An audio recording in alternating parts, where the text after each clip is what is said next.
श्रीमद्वाल्मीकि रामायण उत्तरकांड अध्याय 96 महर्षि वाल्मीकि द्वारा सीता की शुद्धता का समर्थन।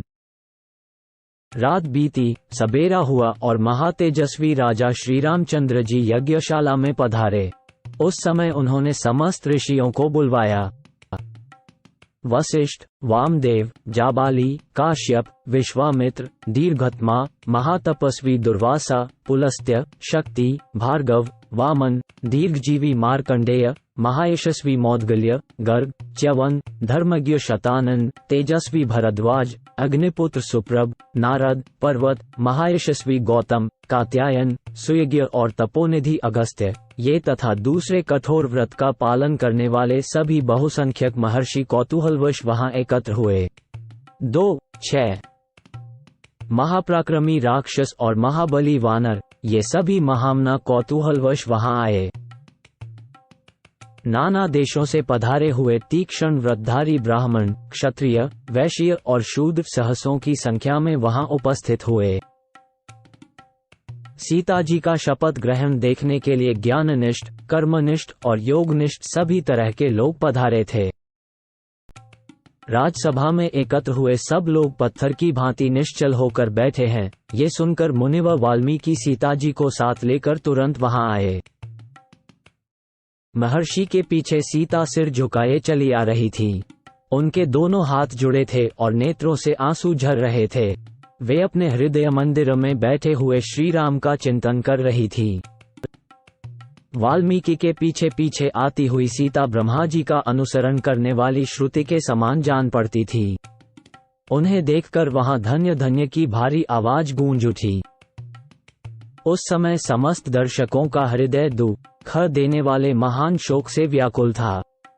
उन सब का कोलाहल सब ओर व्याप्त हो गया।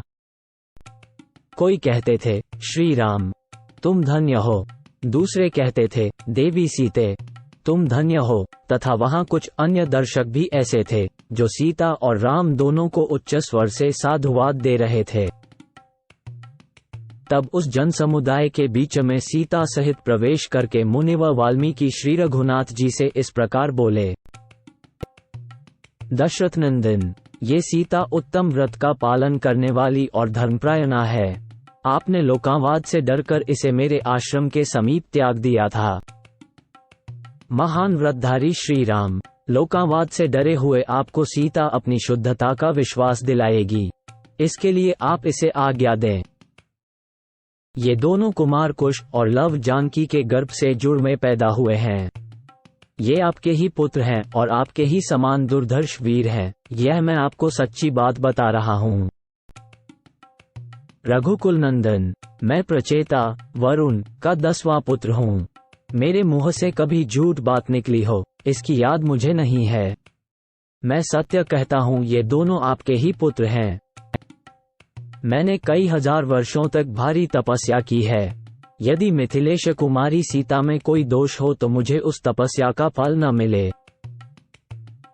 मैंने मन, वाणी और क्रिया द्वारा भी पहले कभी कोई पाप नहीं किया है।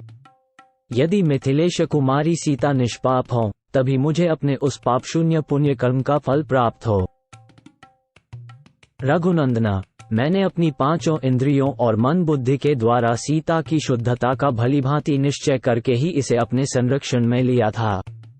यह मुझे जंगल में एक झरने के पास मिली थी। इसका आचरण सर्वथा शुद्ध है।